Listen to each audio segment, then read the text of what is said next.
A pleasant day, everyone. We are the group 2, case study 2. What happened in Cavity Mutiny? Mutiny, January 20, 1872.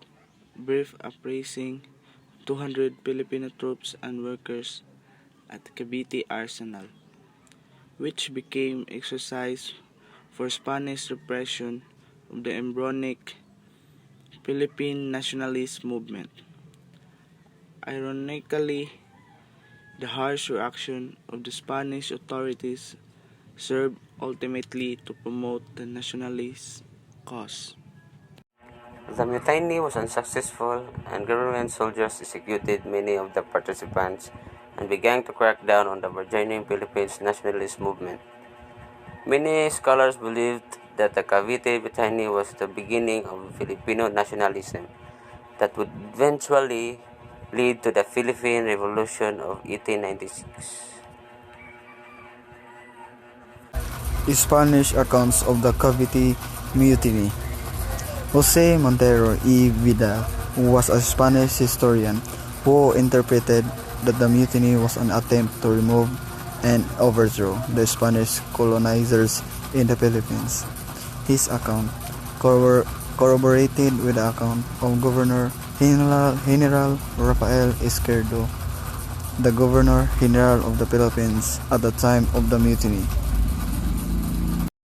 The Cavite Mutiny was an aim of the natives to get rid of the Spanish government in the Philippines due to the removal of privileges enjoyed by the laborers of the Cavite Arsenal at ports and Philippines, such as exemption from the tribute and forced labor, polo y servicio, the Democratic and Republican books and pamphlet, the speeches and preaching of the apostles of these new ideas in Spain, and the outbursts of the American publicists and the cruel policies of the insensitive governor whom the reigning government sent to govern the country.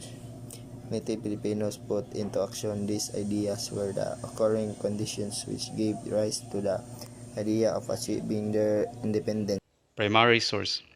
Excerpts from official report of government in Izquierdo of the Cavite Mutiny of 1872.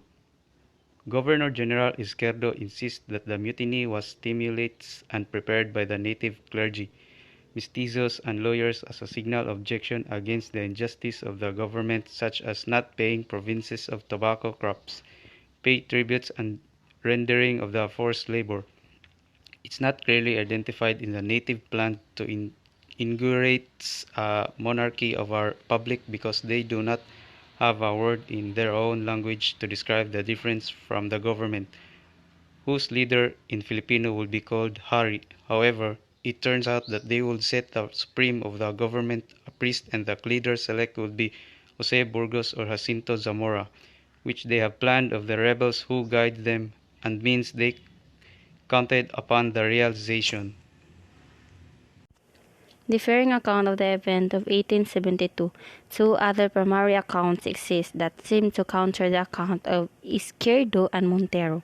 First, the account of Dr. Trinidad Hermenegildo Pardo de Tavira, a Filipino scholar and researcher who wrote a Filipino version of the bloody incident in Cavite. Primary source excerpts from Padre de Tavera's account of the Cavite Mutiny. The event was just a simple mutiny since up to the time the Filipinos have no intention of separation from Spain, but only secure materials and education advancements in the country. However, the mutiny was used at a powerful level. Also in this time, the central government deprived friars of the powers of involvement in civil government and in governing the handling of universities. This resulted in the friars' fear that their leverage in the Philippines would be a thing in the past, took advancement of the mutiny, and reported it to the Spanish government as a broad conspiracy organized throughout the archipelago with the object of abolishing Spanish sovereignty. The Madrid government, without any attempt to investigate the real facts or extent of the alleged revolution reported by Izquierdo, and the friars believed the scheme was true. Plaucho traced the immediate cause to a peremptory order from the Governor-General Izquierdo. Exactly personal taxes from the Filipino laborers in the engineering and artillery corps in the Cavite arsenal, and requiring them to perform forced labor like ordinary subjects. Until then, these workers in the arsenal had been enjoying exemption from both taxes and forced labor. January 20, the day of revolt, was payday and the laborers found the amount of taxes as well as the corresponding fee in lieu of the forced labor deducted from their pay envelopes. It was the last straw, the night they mutinied. 4th Infantry soldiers and 20 men from the artillery took over command of Fort of San Felipe under fried carronades to announce their moment of triumph. It was a short-lived victory.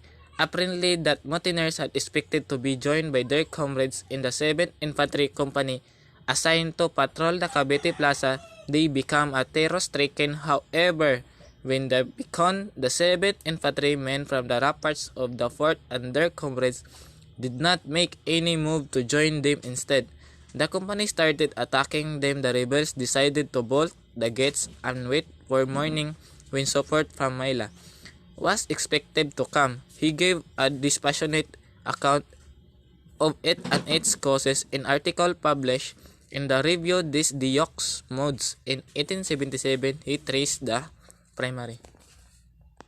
1896, the Philippine Revolution came into light. 1898, the Philippine Independence Day.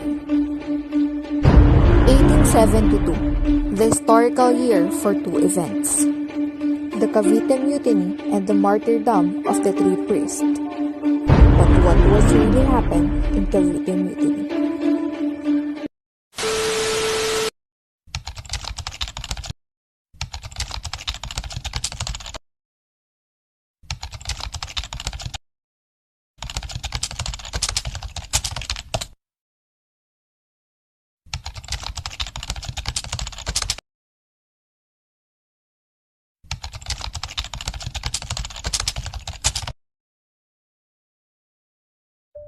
Filipinos back then are laborers without privileges like an exemption from the payment of tribute and subject to polo y servicio or forced labor. They are being called Indio by the Spanish government because they think of them as a good-for-nothing Filipino. And they are also mistreated and discriminated by Spanish soldiers.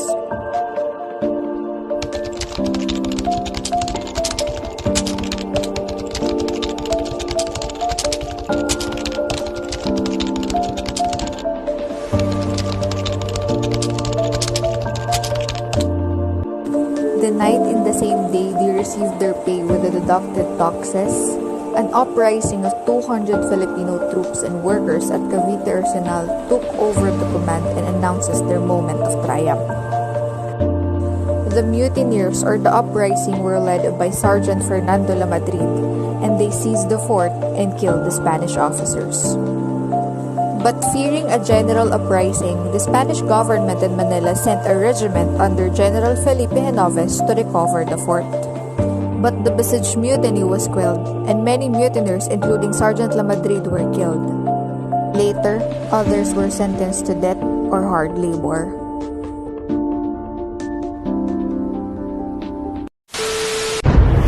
The mutiny were used by Izquierdo to implicate Gomburza and the other notable Filipinos known for their liberal learnings. And they are to be arrested on insubstantial and trumped-up charges and sentenced to prison, death, or exile. It was also said that the Cavite mutineers got their cue from the Manila when they saw and heard the fireworks across the Manila Bay. But then, it was just really a celebration of the feast of the Lady of Loreto in Sampaloc. They were betrayed. And when the Archbishop of Manila, Reverend Malaton Martinez, refused to cooperate and defrock the priest, the Spanish court on February 15 went ahead and maliciously found Father Gomez, Burgos, and Zamora guilty of treason. And 2 days later, the 3 priests were put to death by Kurot in Bagong Bayan, now known as Luneta.